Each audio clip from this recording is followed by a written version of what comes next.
Assalamualaikum warahmatullahi wabarakatuh. Perkenalkan, nama saya Sidik Satriatama, NPM 1908201005, Prodi Sistem Informasi Angkatan 2019, Paralel C. Di sini saya akan membuat video isu-isu kontemporer terkait komputer dan masyarakat. Ya, di sini komputer sendiri sudah masuk di Indonesia sudah sangat lama, dan pastinya orang-orang atau masyarakat di Indonesia sendiri telah menggunakan komputer atau gadget atau gawai atau lain-lainnya sudah sangat lama. Terutama di masa pandemi ini, interaksi antar masyarakat dengan menggunakan gawai atau handphone sangatlah tinggi. Maka dari itu, tidak dengan banyaknya interaksi yang dilakukan masyarakat menggunakan gawai, menggunakan gadget dengan internet, pasti sangat banyak kelebihannya dan banyak pula kelemahannya. Adapun kelemahannya yaitu salah satunya sangat pesatnya, sangat besarnya, sangat banyaknya informasi-informasi hoax atau berita bohong, terutama dari WhatsApp sendiri, karena pengguna WhatsApp sendiri di Indonesia sangatlah banyak, dan dengan itu pula banyaknya pula berita-berita hoax yang masuk atau menggunakan WhatsApp sendiri. Seperti dilansir dari laman Kominfo, ini ada contohnya kopi mabuk tangkal COVID-19. Mungkin salah satu dari kita mendapatkan share berita ini adalah berita bohong atau hoax, dan sudah dikonfirmasi oleh Kominfo sendiri bahwa ini adalah berita bohong atau hoax. Dan banyak sekali mungkin dari kita yang mendapatkan share berita-berita bohong. Maka dari itu kita lebih berhati-hati terhadap isu-isu berita bohong tersebut.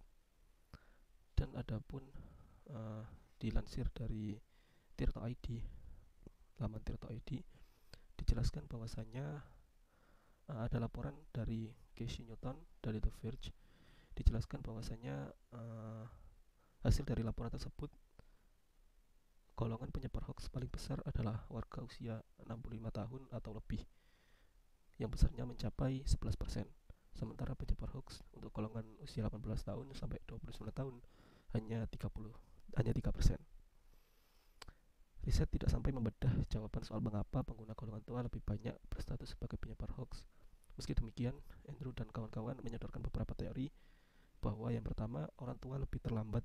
Ini sebabnya ya mengapa usia 65 tahun ke atas itu lebih besar menyebar hoax daripada usia 18 sampai 29.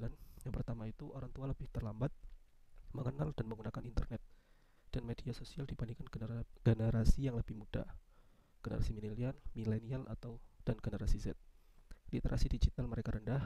Dan yang kedua adalah persoalan biologis yang membuat kemampuan kognitif mereka menurun sehingga bertambahnya usia sehingga lebih rentan tertipu hoax.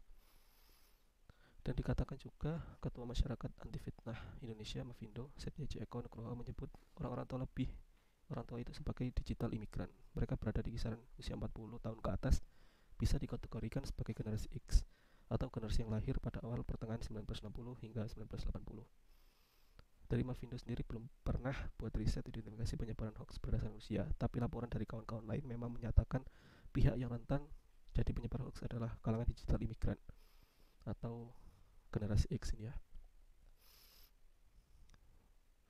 WA juga menjadi aplikasi percakapan favorit warga Indonesia. Menurut riset Comscore, per Januari 2017 terdapat 35,8 juta pengguna WhatsApp di Indonesia, dan hingga kini jumlahnya terus bertambah. Maka dari itu, di WA sendiri pasti dengan penggunaan banyak, pasti juga banyak juga berita hoax yang tersebar di sana. Maka dari itu kita harus lebih berhati-hati, kita harus meriset dulu apakah kabar itu benar atau tidak. Sekian dari saya. Assalamualaikum warahmatullahi wabarakatuh.